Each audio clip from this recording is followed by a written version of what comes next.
This is the video answer key for the review for test 3 in Math 1113, which covers units 5 and 6 and is our basic introduction to trigonometry. So question 1 says, find an angle A that is coterminal with an angle measuring negative 670 degrees, where the angle A is between 0 and 360 degrees. Okay, a couple of things here that I want to remind you about. First of all, when you're thinking about a circle on a coordinate grid, okay, we begin at the positive x-axis, and that's 0. If we rotate counterclockwise one full revolution, that takes us to 360 degrees.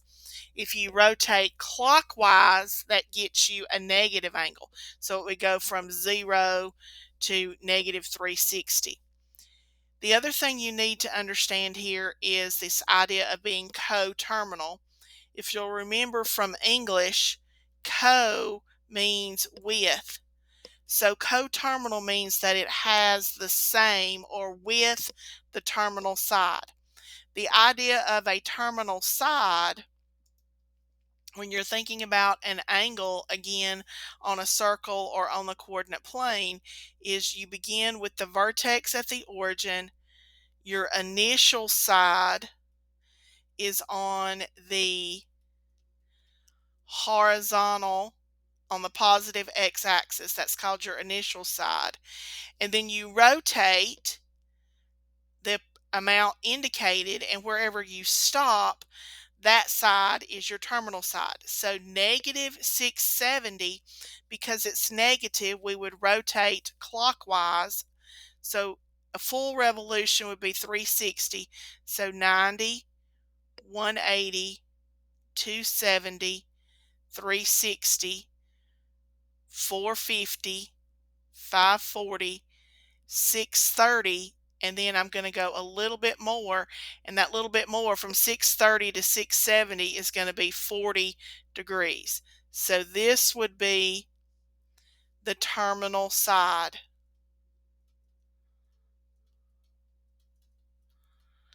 And so again, by the direction that I rotated, this would be a negative 670 degree angle. I'm looking for a positive angle that's between 0 and 360 that has this same terminal side. So I'm looking for a positive angle, so I want to rotate counterclockwise. So I'm looking basically for this angle here, has the same initial side and the same terminal side. And so if I think about it, I'm in the first quadrant. I had rotated an extra 40 degrees, so this angle here would be 50 degrees. So the angle that I'm looking for, angle A, is 50 degrees. Another way to think about it is I went one full revolution, but I didn't quite go 2 revolutions. So if I had gone 2 revolutions, which would have been 720, minus the 670 degree angle, you do get 50 degrees. So you can kind of do it either through a formula or simply by looking at the graph, okay, if you take the time to draw the picture. Question 2 is a similar question. It wants you to find angle theta that is coterminal with an angle in radians measuring negative 14 pi thirds, where your theta or your angle is between 0 and 2 pi. Okay, so again, remember that in terms of radians, we start at 0, and a full revolution counterclockwise would be 2 pi, and if we go clockwise, it would be negative 2 pi.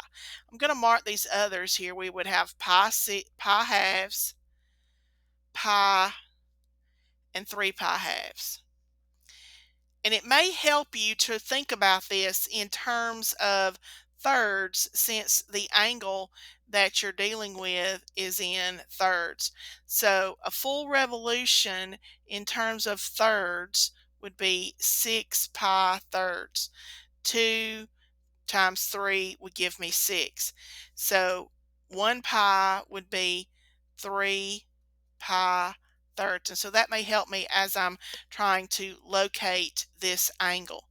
So again, we start with our vertex on the origin, the initial side on the positive x-axis, and then it's negative, so we're going to rotate clockwise. So all the way around would be 6. So I went 6 pi thirds. If I go another one, there's 9, 12, but I'm looking for 14. So I'm going to go 1 2/3 pi more. So I went 2 pi thirds additionally. And so this would be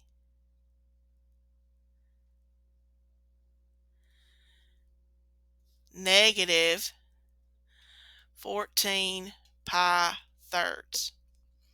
Okay, rotated negatively. But again, remember, we're looking for the positive angle, okay, between 0 and 2 pi. So if I rotate this way around, okay, I've made it to halfway, so there's 3 pi, and so then I've got a little bit more, so that's going to be 4 pi thirds.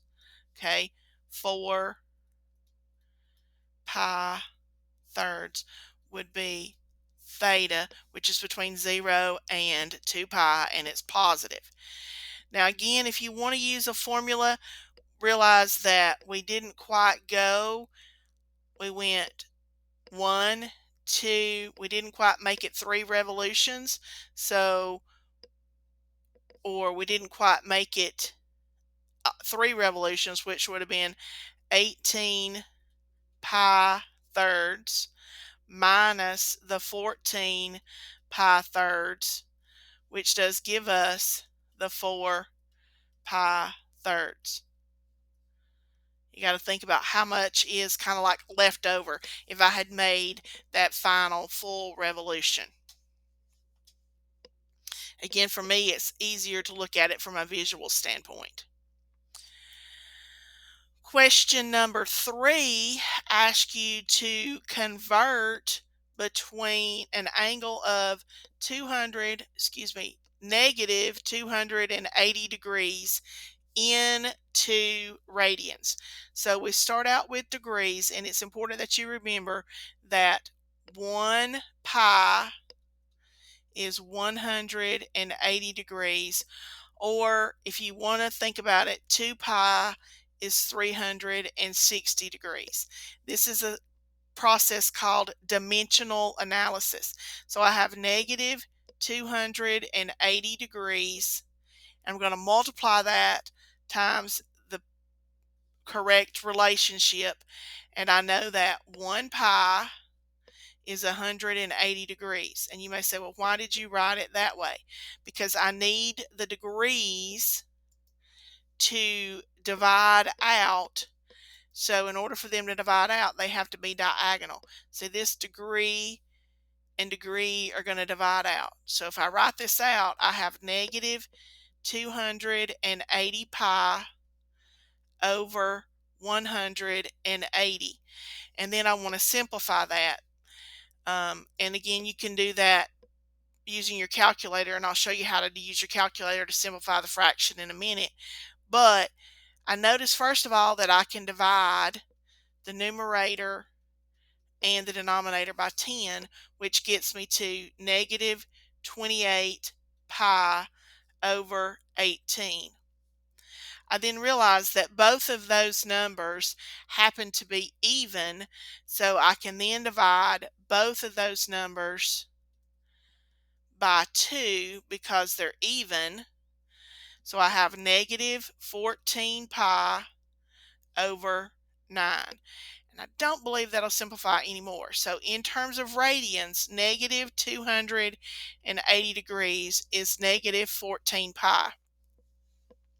Now, if you have a calculator, we could simplify that fraction using our calculator. We could type in negative 280 divided by 180.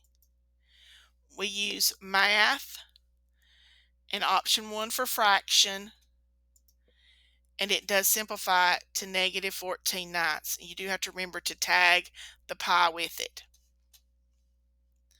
Okay, so then question 4, using that same relationship, okay, we want to convert 5 pi thirds to degrees. Okay, so now we're going from degrees. Again, we have to remember that pi is 180 degrees. So I have 5 pi over 3 times. This time I want to eliminate the pi, so it's going to go in the denominator, and 180 degrees will go in the numerator. Okay, so they always have to kind of think about it being diagonally across one another. So pi and pi will divide out, leaving the degrees. So then I have 5 times 180. You can do that on your calculator. 5 times 180 is 900. So I have 900 degrees over 3, which simplifies to 300 degrees. 900 divided by 3 is 300. So 5 pi thirds corresponds to 300 degrees. Okay, the biggest thing to remember there is that pi is equal to 180 degrees, and that you have to have them diagonally across one another in order to divide them out. Question 5 gets us into the trigonometric relationships. It begins asking us to find things like sine, cosine, and tangent. So you need to remember your 3 basic trigonometric relationships, and there's lots of ways to do that. Some people use the expression Sakatoa, different kind of things. A little saying that I use is some old hippie caught a hippie tripping, whoops, on acid. And so if you look at the first letter of each of those words, sine is opposite over hypotenuse, cosine is adjacent over hypotenuse, tangent is opposite over adjacent. So you have to remember that sine of an angle is opposite over hypotenuse, cosine of an angle is adjacent over hypotenuse, and tangent of an angle is opposite over adjacent. You're going to need to know those 3 primary relationships. And so in question 5, they've given us a triangle, and the triangle has the sides labeled. You have 8 and 15 as your legs. The hypotenuse is 17. Our angle of focus is theta, and everything is done with respect to theta. So the hypotenuse is always the longest side in a right triangle. With respect to theta, the side opposite in this case would be 15, and the adjacent side would be 8. And I'm specifically asked to find the sine of theta. So sine of an angle is opposite over hypotenuse. So for this triangle, the sine of theta would be 15 over 17. Guys, don't overthink it. The question is really that simple. It's trying to determine, do you know that particular relationship for the trigonometric function sine? Question 16 or 6, excuse me, is basically the same question, but instead they ask you to find the cosine. Again, everything is labeled with respect to theta. The hypotenuse, again, is always the longest side. With respect to theta, 15 is again opposite, 8 is adjacent. And it may help you to label those just like I'm doing when you're working through the problems. The cosine of an angle is adjacent over hypotenuse.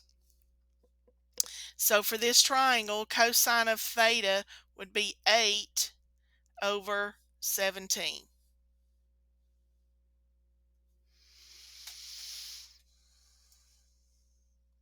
All right, question 7 says, given the triangle below, find sine of theta.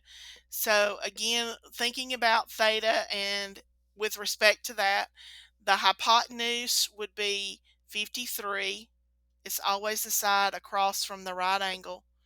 With respect to theta, the opposite side here is 28 and the adjacent side is 45.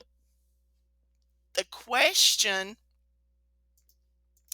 asked me to find the sine of theta, which is opposite over hypotenuse.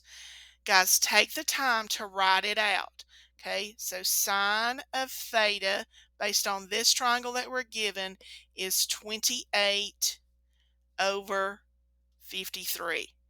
Now, if that fraction simplifies, you need to simplify it. It does not, so we don't have to do anything. All right, moving on. Question 8 says, the figure below shows a right triangle with dimensions in centimeters. Find the length of side C. Round the answer to a whole number. Okay, so in this one, you're still applying your trigonometric relationships, but you're looking for a different variable or a different piece. In this case, I'm looking for side C, which happens to be the hypotenuse.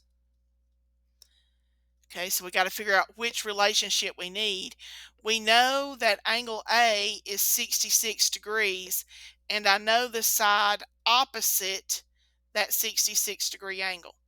I do not know side B or the side adjacent. This would be your adjacent side, and I don't know that side. So I know the opposite, and I'm looking for the hypotenuse. The relationship that involves opposite and hypotenuse is sine. Remember that the sine of an angle is opposite over hypotenuse. So if I fill in what I know, I have the sine of my angle, which is 66 degrees, is 19 over C, which is my hypotenuse, which is what I'm looking for. So then I have kind of a ratio. We can make this a fraction, sine of 66 over 1. And then if you'll recall, to solve a ratio, we cross multiply. So I'm going to do C times the sine of 66 degrees equals 1 times 19. So I have C times the sine of 66 degrees equals 19. And again, I'm trying to solve for C, so I want to get C by itself. So I'm going to divide both sides by the sine of 66 degrees. Now guys, you're going to have to use a calculator for this. There's no way around it. Okay. It's important though, when you go to use your calculator, notice that these measurements are in degrees. So you need to ensure that your calculator is in degree mode. And I'm going to show you how to do that. Okay, so I'm going out to my calculator. The first thing I'm going to do is make sure I'm in the right mode. If you'll look up next to the blue second button, there is a black button that says mode. I'm going to click on it. And then on the third line down, okay, It says radian and degree. Notice that the degree is in black. That means that is the current mode or the current selection. So I am in degree mode. So then I'm going to quit. So it's the blue second button and mode. I'm back to my plain screen. So I need to do 19 divided by the sine of 66. And when I enter that 66, because I'm in degree mode, the calculator reads it as 66 degrees. So then I hit enter and I get 20.79808,929. We need to also be careful when we go back over here. So C, let's see, C is 20.79808,929. And the instructions say round to a whole number.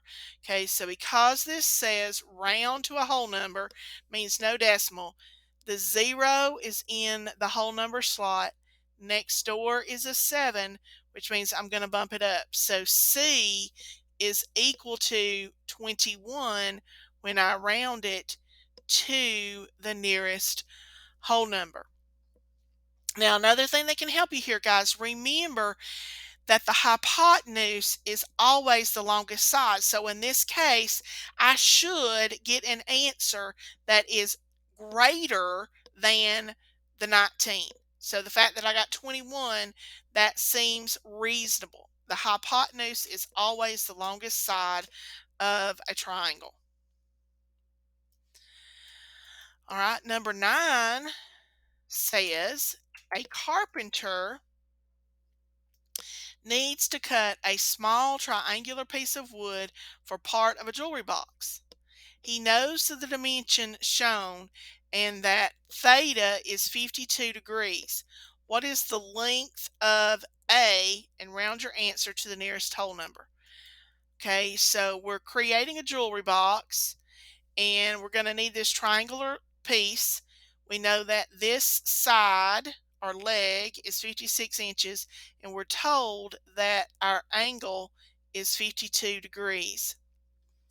So this is the side opposite and I'm looking for side A, which would be the adjacent side. The side opposite the right angle would be our hypotenuse. I don't know the hypotenuse value. I know the opposite and I'm looking for the adjacent. So if I think about my trigonometric relationships, the one that involves opposite and adjacent is the tangent. The tangent of theta is opposite over adjacent. So if I plug in what I know, we know that our angle measure is 52 degrees, that's given to us, equals the opposite side is 56, and I'm looking for the adjacent side, which is A. So again, I kind of get this ratio deal. Okay, so you have tangent of 52 degrees over 1. I'm going to cross multiply. Okay, A times the tangent of 52 degrees equals 1 times 56. So I have A times the tangent of 52 degrees equals 56. Remembering that I'm trying to solve for A, I'm going to divide both sides by the tangent of 52 degrees. Tangent of 52 degrees. So I have A equals. Now here again, you should check your calculator mode. We haven't changed it and it doesn't automatically change itself, but let's double check anyways. We press the mode button, third line down. I still have degree highlighted, so I am still in degree mode. So then we quit and then we're going to enter the problem. We have 56 divided by, so 56 divided by the tangent of the 52-degree angle. Again, when I enter 52, because I'm in degree mode, the calculator understands it or reads that as degree.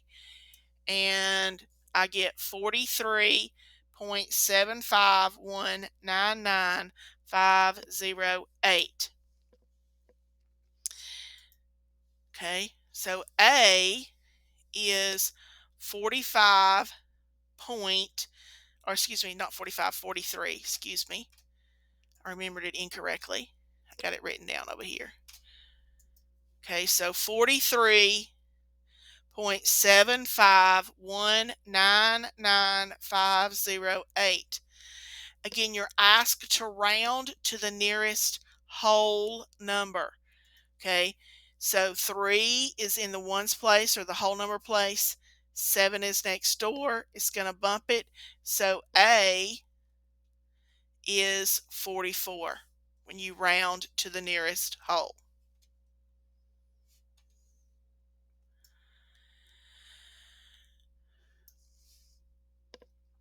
Number 10 says a small triangular piece of metal is needed to add support to a trailer frame.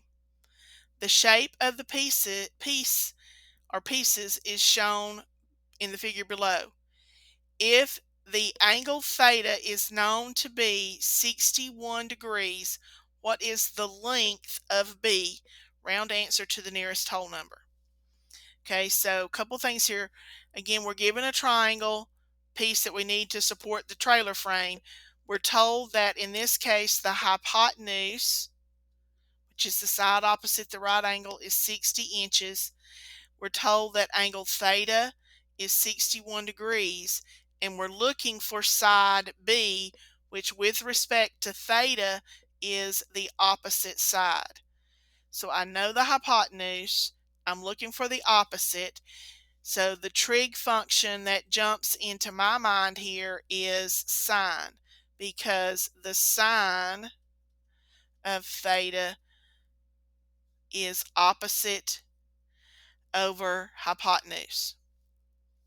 So I would have the sine of 61 degrees equals the opposite side over the hypotenuse.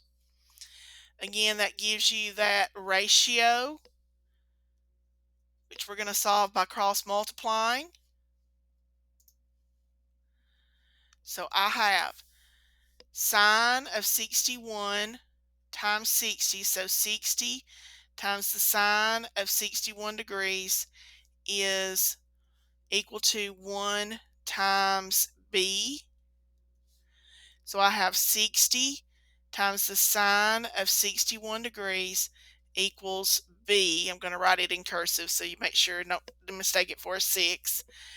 So that one's already solved for B, but I need to get the answer. So I'm going back out to my calculator. Again, I want to confirm that I'm in degree mode. So mode, degree is highlighted. I'm good. So I'm going to do 60 times the sine of 61. Again, the calculator reads that as degrees. And we get 52.47718,243. Okay, so we have 52.47718,243, and that equals B. Again, you're asked to round to the nearest whole number. The 2 is in the ones place. Next door is a 4. It does not bump it, so we round to 52 inches.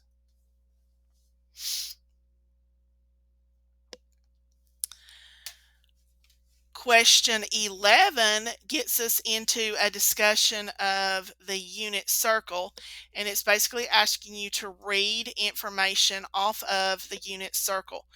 So question 11 says, find the sine of the point on the unit circle at an angle of 240 degrees. Okay, so sine, remember in terms of ordered pairs, which we're used to seeing as x comma y. In terms of trig, it's written the cosine comma sine. So the sine corresponds to the y coordinate of the ordered pair. And we're looking for an angle of 240 degrees. So here's 240 degrees. Here is my set of ordered pairs. The sine, which is the y value, is negative square root 3 over 2. That's the sine of 240 degrees. Okay, be careful and watch the sine, S-I-G-N. You do need to make sure that it's negative.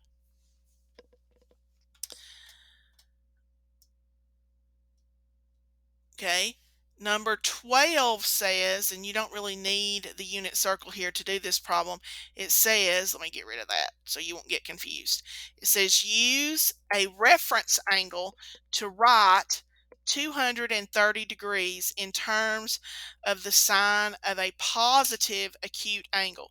Okay, so again, here you've got to understand some of these terms or the terminology in order to answer it. One is you want an acute angle.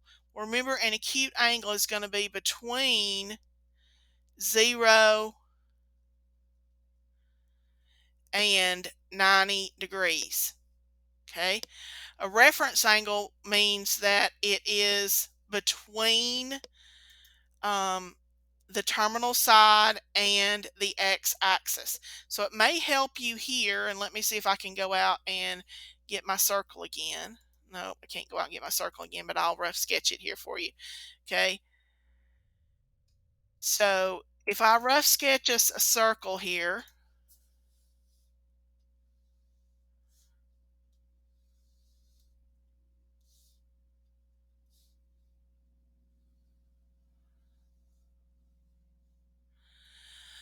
okay, and I have the 230 degree angle, so I would start with my vertex on the origin,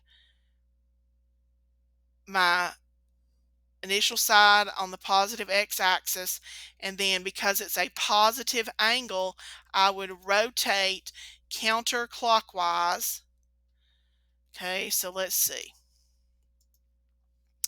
To get a 230 degree angle, we would go 90, 180, and then I need 50 more. Okay, so here is my 230 degree angle. But we're looking for the reference angle. Okay, again, the reference angle occurs between the terminal side and the x-axis. So my reference angle would be this angle here. It goes between the terminal side and the x-axis. So we rotated beyond 180. So if I do 230 degrees minus the 180 degrees, what's left is 50 degrees. So my reference angle is 50 degrees. So I could use the expression sine of 50 degrees, and the sine of 50 degrees is the same as the sine of 230. We just have to adjust the SIGN, the sine, SIGN, based on the quadrant that we're located in. Okay, so figuring sine of 230 and sine of 50 would yield the same answer, but we would have different signs, SIGN. Question 13 is kind of the same question, but it asks you to do it in terms of pi. It says use a reference angle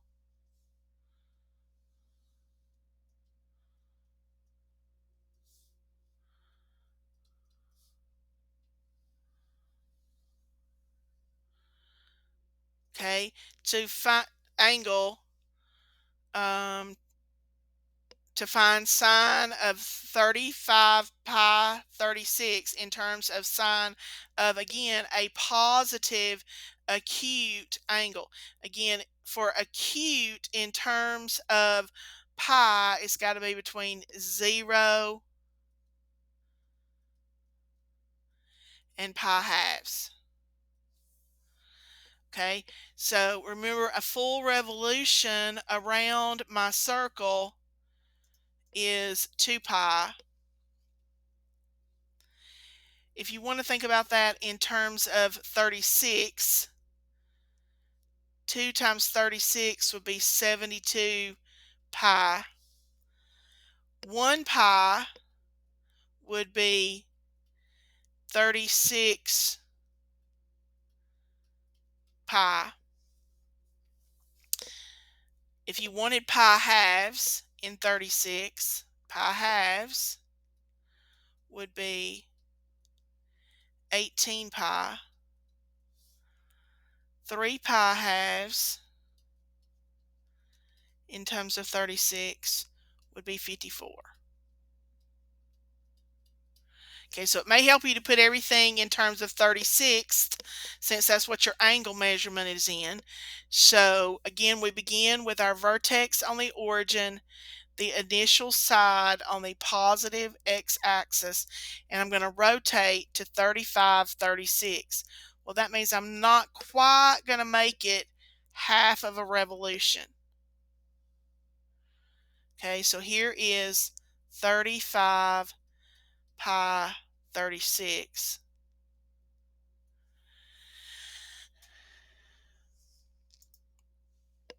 The reference angle, again, is between that terminal side and the x-axis. So this would be my reference angle. And again, to get all the way around to pi, we would have to do 36 pi over 36. We've rotated 35 pi over 36, so we need one more pi. So my reference angle is pi 6. Okay, so I would use the sine of pi 6.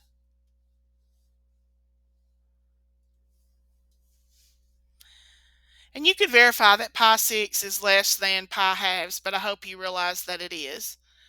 Okay. 14, I guess, gets a little bit trickier because it says the terminal side of an angle theta intersects the unit circle in the first quadrant at x equals 2/25. What is the exact value of cosine theta? Okay, so let's sketch us a picture here. Sometimes pictures really help. Okay, so I've got a circle.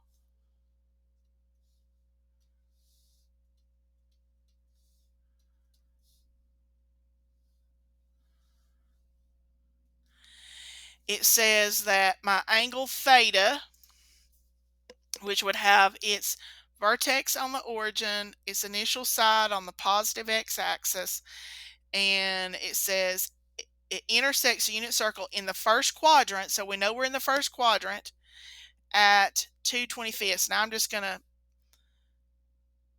figure out where that's at. Okay, so it intersects at an x value of 2/25. Now I don't know the y value.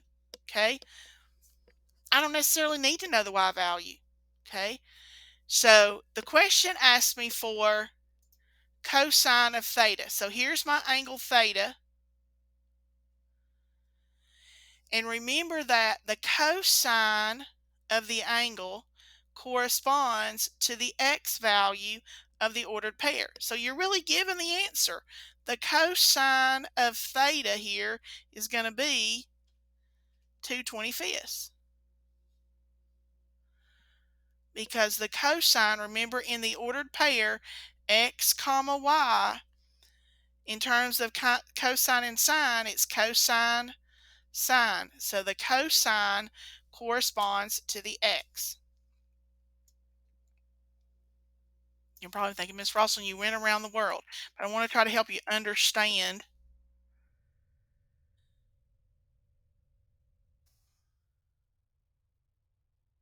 Okay, question 15, I think it's going to require us to do a little bit more work.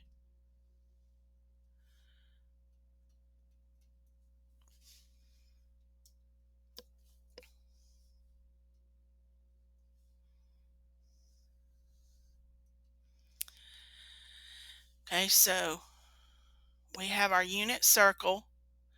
Okay, and it says the terminal side of angle A intersects the unit circle in the first quadrant at 20/21. Okay, so here's angle A, and it intersects at 20/21. And again, I don't know the y coordinate. And it says, what is the exact value of the sine of A? Okay, so this was going to require a little bit more thought, because remember, in this ordered pair, this is x, which corresponds to the cosine of A. The y corresponds to the sine of A. So this question, when they're asking me for the sine of A, they're asking me for the y value. There's a couple of ways to look at this, but what you have to kind of remember here is that this is a unit circle, and the unit circle has its center at the origin and its radius is 1. So its equation is x squared plus y squared equals 1. If we think about that in terms of sine and cosine, that is the cosine squared of the angle plus the sine squared of the angle equals 1. So it becomes a substitution problem where I have to do some good old basic math. I know that cosine A is 20/21 squared plus sine squared A equals 1. So I'm going to do the math. 20 squared is 400. 21 squared is 441, and you can use your calculator if you need to, plus sine squared A equals 1 whole. Again, remember, I'm trying to solve for A, or for sine of A, so I need to isolate sine. So I'm going to subtract 441st from either side. So we have sine squared A equals. Okay, so be careful here. Remember that 1 whole would be 441 over 441. So 441 minus 400 would give me 41 over 441. And then I need to undo the square. So I'm going to square root. So I have the sine of A equals, remember this could be plus or minus the square root of 41 over the square root of 441. I separated it apart. And then I need to simplify that. So sine of A equals plus or minus the square root of 41 over the 21. 441 is a perfect square. 41 doesn't break down. The last thing I have to do is to decide whether I should use positive or negative. Well, remember, back up here in the question, it told us we were in the first quadrant. And in the first quadrant, the sine, or the y value, is positive. So the sine of A is the square root of 41 over 21. There you go. A lot of math that you have to think through. They're asking you basically to manipulate some formulas. All right, then 16 says, what is the period of the sine curve? Okay, so first of all, it tells us that we're dealing with a sine curve. So you have to remember what a sine curve looks like. Okay, that it starts at 0, and a period is one full revolution. So how far do we have to travel to get back to where we started? Okay, so if we start at 0, we get the upper curve, and then we get the lower curve, and I end at a value of 5. So it takes from 0 to 5. So the period, which is one full revolution or one full cycle, however you want to look at it, is 5. Okay, but you have to know what the sine curve looks like. 17 asks you what is the amplitude of the cosine function. Okay, amplitude corresponds to the height. So how tall is the curve? The easiest way to do this is to look at your lowest value to your highest value. Okay, so we go from -5 to 7. So that's 1, 2, 3, 4, 5, 6, 7, 8, 9, 10, 11, 12. From -5 to 7, we travel a distance of 12. And then we're going to divide that by 2 in half. Every time, all the time. So that equals 6. So my amplitude, the height of my curve, is 6. Okay, to get the amplitude, whether it's sine or cosine, you go from the lowest to the highest, figure out how far that is, and divide by 2.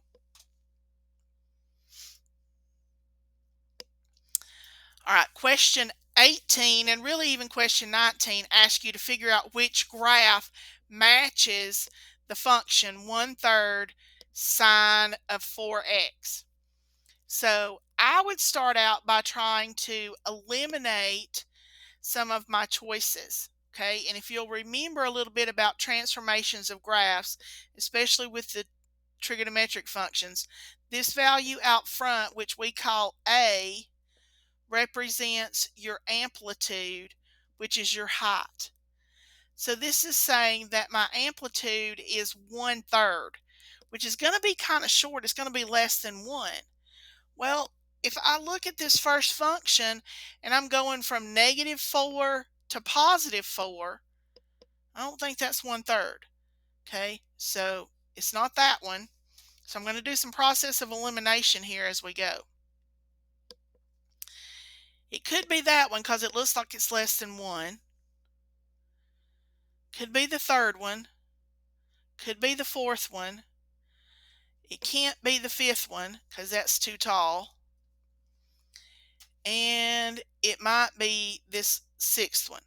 Okay, so we've eliminated 2 of our choices. Then you have to remember, what does this other number, what does this 4 do? The 4 changes the period.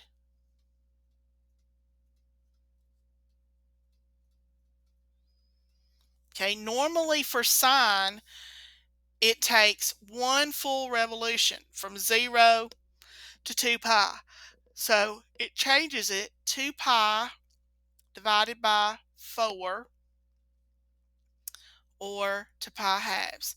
So I should be able to see the entire curve at pi fourths. The other thing I need to remember is that I'm dealing with sine. So sine typically starts at 0, goes up first, and then comes down and goes back up. Okay, so a couple of things to look for here. Okay, so let's look first to see All right, this one at 0, this second one, we start at 0, but it goes down first. But sine should go up first. So that's not that one. I hadn't even checked the period, but I know it's not that one.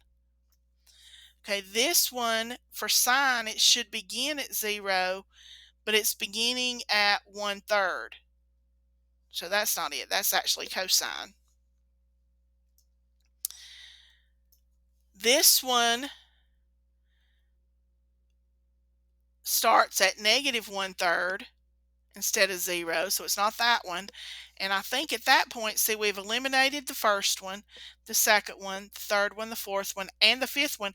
We only have one option left, but let's look at it. It starts at 0, and if we go from 0 and back up, we end at pi halves. So I get one full revolution at pi halves. It's this one. But by process of elimination, that was the only option I had left. Okay, so you got to learn how to analyze these graphs. Okay, so you need to think about what all is happening to the graph. Okay, so if we look at number 19, it says f of x is -1/2 the cosine of 4x. Okay, so first of all, my amplitude is the 1/2. Okay, so that means it's going to kind of be short. The fact that it's negative means that it's reflected. And again, the 4 is going to change my period. Normally it takes 2 pi, but we're going to divide that by 4. So it only is going to take pi halves. So I can see the full revolution in pi halves. I also have to remember that cosine typically starts at 0, 1, comes down, and comes back up. Okay, so let's see. It might be the first one. Could be the second one. I don't think it's the third one because see, look, it's going all the way down to -4. And we're only supposed to have a height of 1/2. So I don't think it's this one. I can go ahead and eliminate it. Could be that one. Could be that one. And again, I don't think it's this last one. Okay, so height-wise, I've got some options. Then we might want to think about looking for the reflection first. Okay, so this one, it does start at -1/2, so I could be there. Okay, so I'm still okay with that one. This one starts at +1/2, so it doesn't have the reflection, so it's not that one. The third one starts at 0, so it's not it.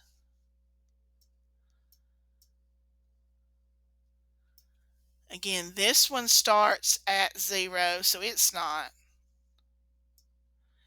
Okay, so we've eliminated 1, 2, 3, 4, 5. And again, I've narrowed it down. There's only one option, but here, look at it. We start at 1/2 negative. It's reflected. And if you go one revolution,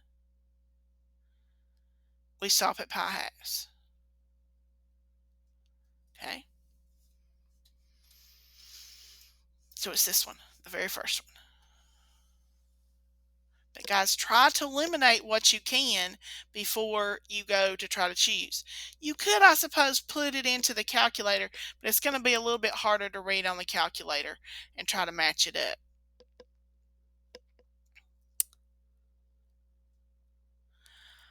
All right, question 20, it goes back to the unit circle. It says, using the unit circle, find the exact value of arc sine 1.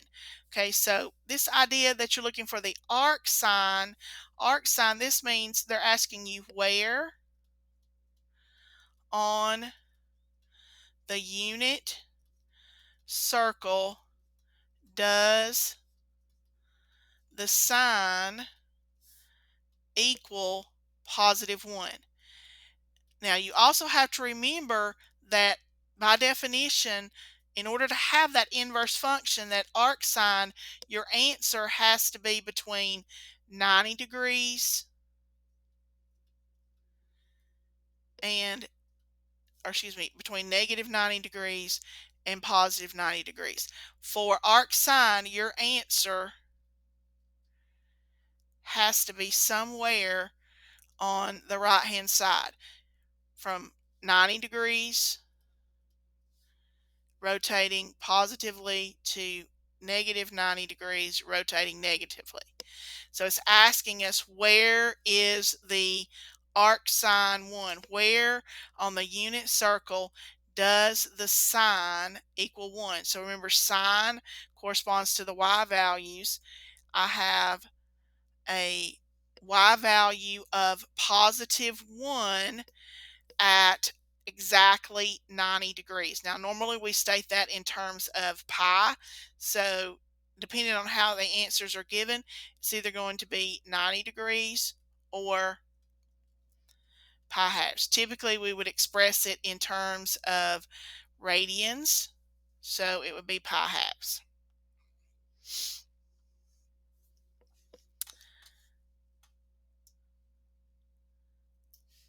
For cosine, the next question says, using the unit circle, find the exact value of the arc cosine square root 3 over 2. So this is asking us, where on the unit circle is the cosine equal to positive square root 3 over 2.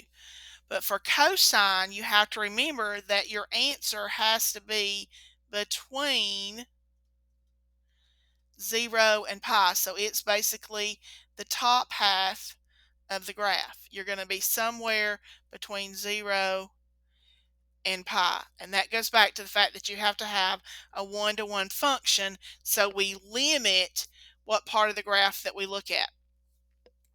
So if I'm looking for the cosine, and cosine is the x value, and we want it to be positive, looks like I have positive square root 3 over 2 at pi sixth, and that would be the only location. So the arc cosine of square root 3 over 2 is pi sixth.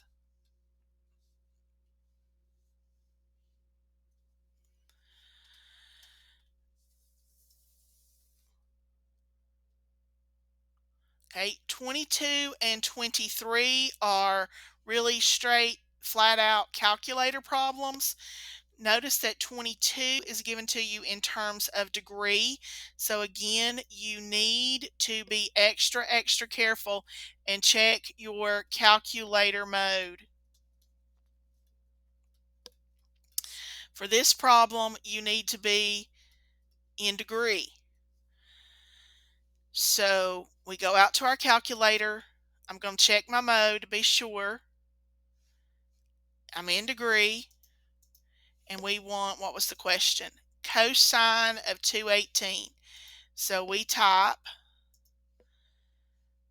cosine of 218.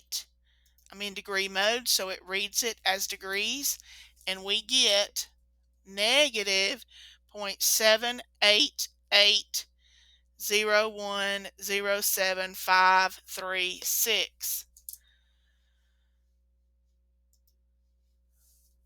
Okay, so when we put this in our calculator, we get an answer of negative 0.7880107536. You're asked to round to 2 decimal places. Okay, so the second decimal place is an 8. Next to it is an 8, which is going to bump it up. So we should have negative 0.79.